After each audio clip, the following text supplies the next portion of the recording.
welcome back to The Perspective. Ambassador, picking up where we left off in terms of the Asian Economic Community, you speak about Indonesia being a powerhouse in Southeast Asia. And is Indonesia up to the challenge, taking the lead in this integration? Yeah. ASEAN has been integrated since it was established, really. Yeah. So this is just another phase which the economy has to integrate, and in order to see freer flow of goods, services, and pool and talents.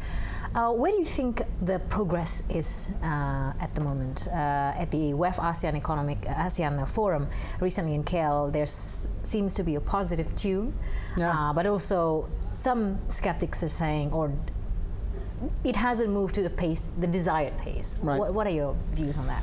So, as I was saying earlier, I think you've got to take a long-term perspective. ASEAN's done well over the last 30 years. I think it'll do well over the next 30 years. It's going to be a big part of the global economy.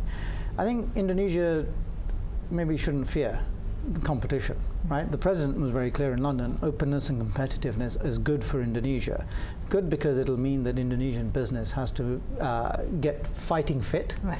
And jobs created by companies that are fighting fit, that aren't hiding behind barriers, are jobs that are sustainable, that are high quality. So the ASEAN Economic Community is one of the mechanisms to deliver that openness and that competitiveness.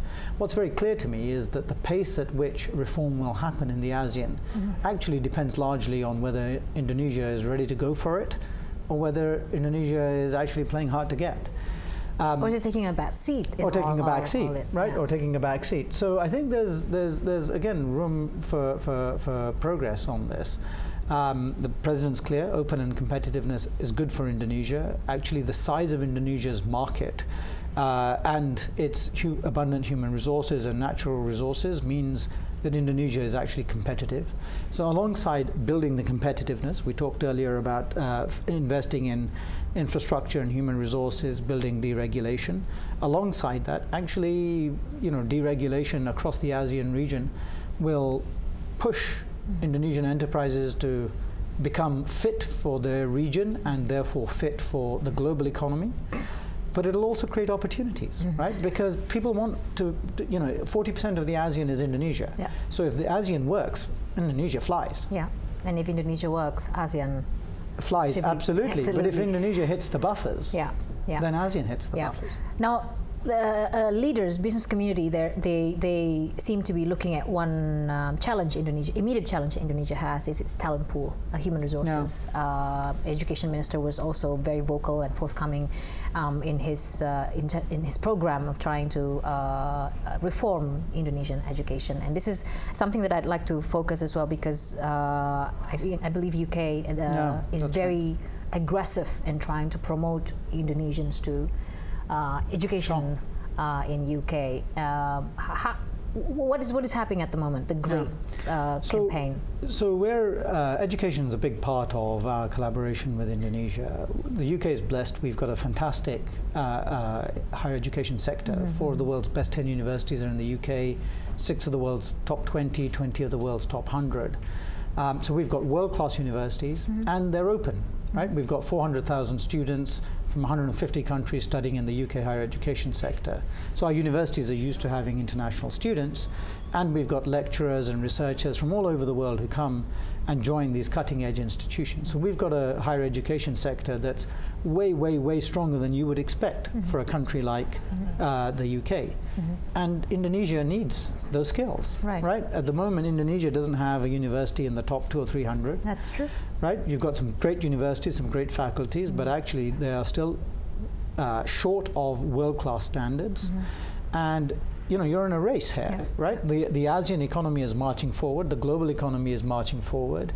Actually, the ultimate challenge is human resources.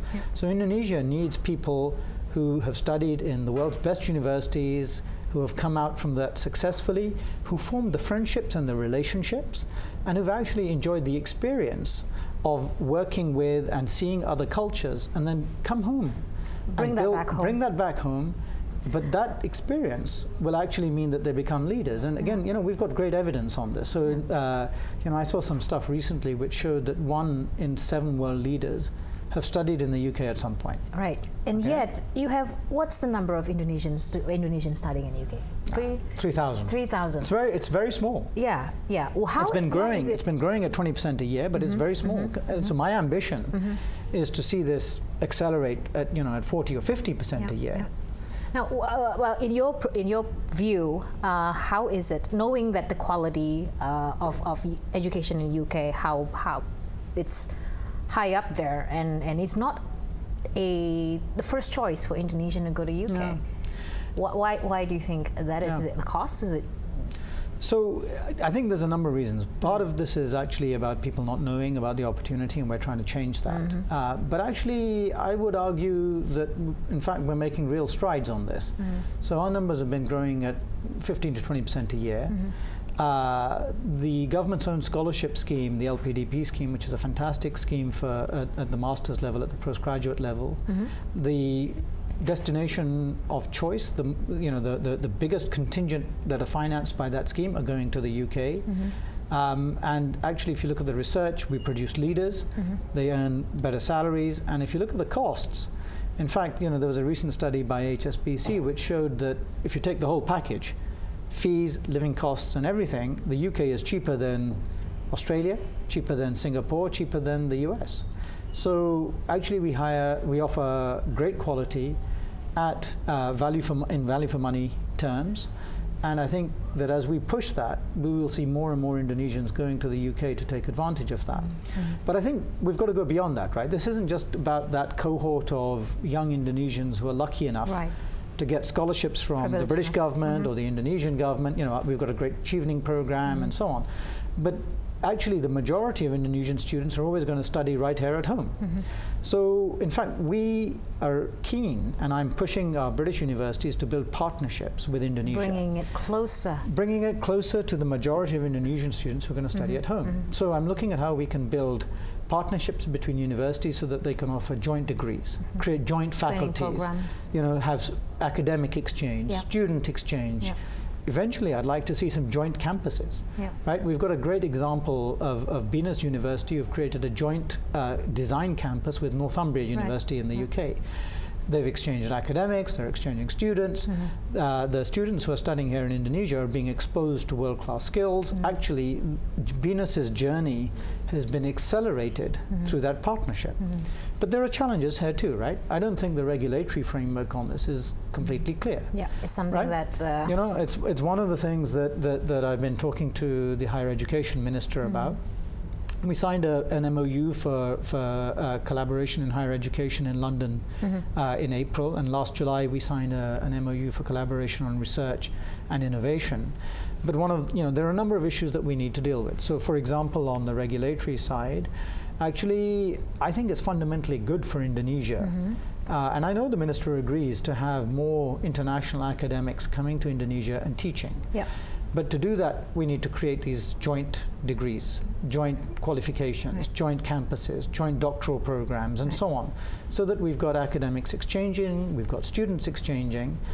And I think if we do that, then Indonesia's journey to find some universities that actually enter the top 100 or top 200 will be much accelerated. So that's important. One other issue that's a real challenge here is English language.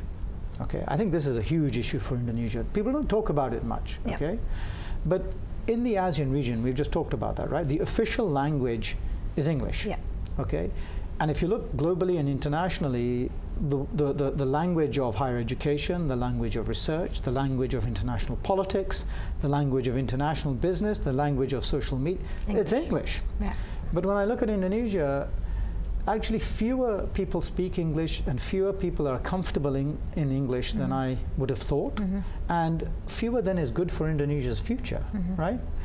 And again, on the embassy side, I'm looking at how we can offer free training materials, use our British Council to create partnerships with some of the provinces to push English language. To lure them through the language. Right, but I think again there are challenges for the government, right? Because I don't think the government centrally or in the province is completely clear about whether they want to promote and push English language or whether they want to actually promote and push local languages. Which was a shame for the government to take out English subject from the curriculum a couple of years ago, which was...